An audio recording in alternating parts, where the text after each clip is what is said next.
रायगड महाराष्ट्रासह देश विदेशातील ताज्या बातम्या पाहण्यासाठी मॅक्स इंडिया लाईव्ह चॅनलला सबस्क्राइब करा आणि बेल आयकॉन दाबायला विसरू नका।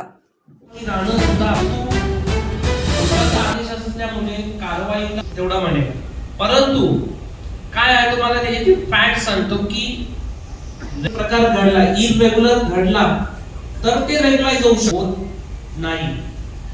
त्या बाबतीत जर काही पलवाट काढली तर मार्ग निश्चित निघेल, म्हणून पक्षांनी एकत्र आला पाहिजे। आता मी इथे आलोय म्हणून कामाच्या हिशोबाने आणि मी तुमच्यासाठी सर्वांसाठी आलोय। एक वेगळ्या याचिकेच्या तयारीत आहे माझा मी अभ्यास आणि बाकी लोकही जर तयारीत आहेत, दिपेची आहेत आणि आपण सुद्धा त्या याचिकामध्ये सरकार मला एक वेगळं काहीतरी लँडमार्क डिसिजन अजून एक हवा आहे।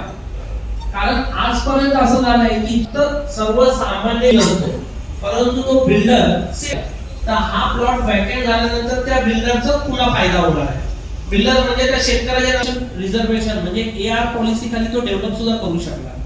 म्हणजे त्या आज मुख्यतः या बैठकीमध्ये या केसमधले जे प्रमुख याचिकेकर्ते आहेत ते संदीप पाटील साहेब, त्याचबरोबर काही वकील तज्ज्ञ आमच्याबरोबर डोंबिवलीतले प्रतिष्ठित वकील तज्ज्ञ आज इथे या बैठकीसाठी उपस्थित आहेत। शिवसेना ही लढाई रस्त्यावर तर लढतेच आहे, पण ही लढाई आम्हाला कोर्टात देखील लढायची आहे आणि ती कोर्टात लढाई लढण्यासाठी तज्ज्ञ वकील आणि बाकी सगळ्या इतर लोकांची गरज आहे। ते आज सर्व इथे उपस्थित राहिले, मी त्यांचं खूप खूप आभार मानतो।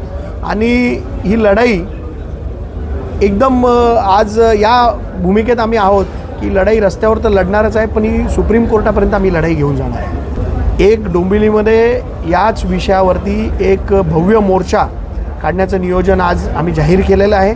तारीख लवकरच आपल्याला आम्ही निश्चित करून तारीख सांगू।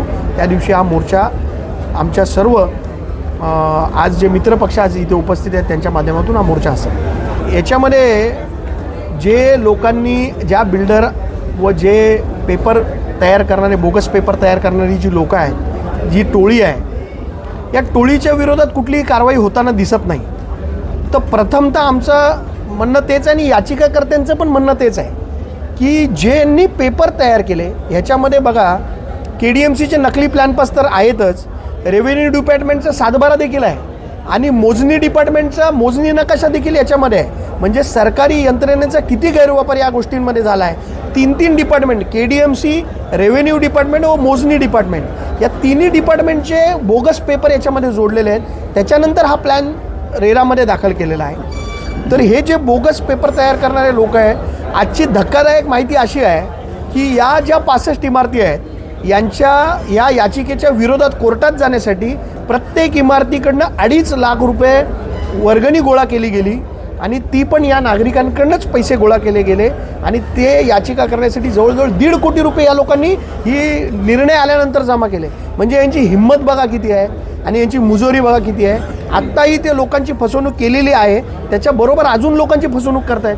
किती मोठी गोष्ट आहे ही। सरकारने आणि पोलीस यंत्रणेने याच्यात लक्ष घालावं आणि या आरोपींना जेलमध्ये टाकावं अशी माझी त्यांना विनंती आहे। तुम्ही आज विनंती केल्यानंतर किती पक्ष या बैठकीत सामील झाले? आज राष्ट्रवादी असेल, राष्ट्रवादी शरद पवार पक्षाचे भाऊ पाटील असतील, आमचे कॉम्रेड काळू कोमस्कर असतील, हे सर्व लोक आज इथे उपस्थित आहेत। आम्ही सर्व पक्षीयांना आवाहन केलं होतं, पण सत्ताधारी पक्षातले कोणी नगरसेवक किंवा कोणी पदाधिकारी इथे उपस्थित राहिले नाही। आम्ही आमच्या आव्हानामध्ये सर्वांना सांगितलं होतं की हा पक्षीय मुद्दा नाही आहे, हा डोंबिवलीचा मुद्दा आहे। सत्ताधारी पक्षाच्या लोकांनी पण यायला पाहिजे, पण इथले डोंबिवलीतले स्थानिक कोणी नेते आलेले नाही आणि त्याची खंत मला वाटते का हा मुद्दा माझा एकट्याचा नाही आहे, हा मुद्दा आपल्या शहराचा आहे। याच्यासाठी लढाई लढण्यासाठी आपण सगळ्यांनी उपस्थित राहायला पाहिजे होतं। आज 24 तारखेला गणेश नाईक साहेबांचा जनता दरबार ठाण्यामध्ये आहे आणि या जनता दरबारमध्ये या सर्व नागरिकांना घेऊन आम्ही जनता दरबारमध्ये जाणार आहोत आणि गणेश नाईक साहेबांकडे आम्ही आमच्या या विषयाची दाद मागणार आहोत। 2,500 FIR आम्ही दाखल करतो आहे। या जे नकली पेपर बनवणारे लोक आहेत यांच्यावरती उद्यापासनं तिन्ही police station, Ramnagar, Vishnunagar, 4 police स्टेशनमध्ये प्रत्येक पोलीस स्टेशनमध्ये आम्ही यांच्या विरोधात गुन्हे दाखल करण्यासाठी अर्ज उद्यापासून दाखल करायला सुरू करतो आहे आणि 2,500 अर्ज आम्ही या 4 पोलीस स्टेशनमध्ये दाखल करणार आहे। महाराष्ट्र शासनाने ह्याच्यावरती एक जी रिव्ह्यू पेटिशन असते, रिलीफ पेटिशन बोलतो आपण त्याला, अशी कॅम्पाकोला एक इमारत होती मुंबईमध्ये, ज्या इमारतीवरती तोडक कारवाई झाली होती. कॅम्पाकोलाचा प्रकरण आपल्याला सगळ्यांना माहिती असेल, जुनं प्रकरण आहे. त्याच्यामध्ये 84ची बिल्डिंग होती, ती अनधिकृत घोषित केली आणि त्याच्यानंतर त्याच्यावर कारवाई होती. त्या प्रकरणामध्ये महाराष्ट्र शासनाने एक रिलीफ पिटिशन दाखल केली होती आणि या लोकांना 6 महिन्यासाठी रिलीफ दिला होता. त्याच्यानंतर त्या बिल्डिंग रेग्युलराईज झाल्या होत्या. तर कॅम्पाकोलाच्या धर्तीवर महाराष्ट्र शासनाने आणि KDMCने एक रिलीफ पिटिशन हायकोर्टामध्ये दाखल करून या लोकांना दिलासा द्यावा अशी विनंती देखील आम्ही करणार आहोत.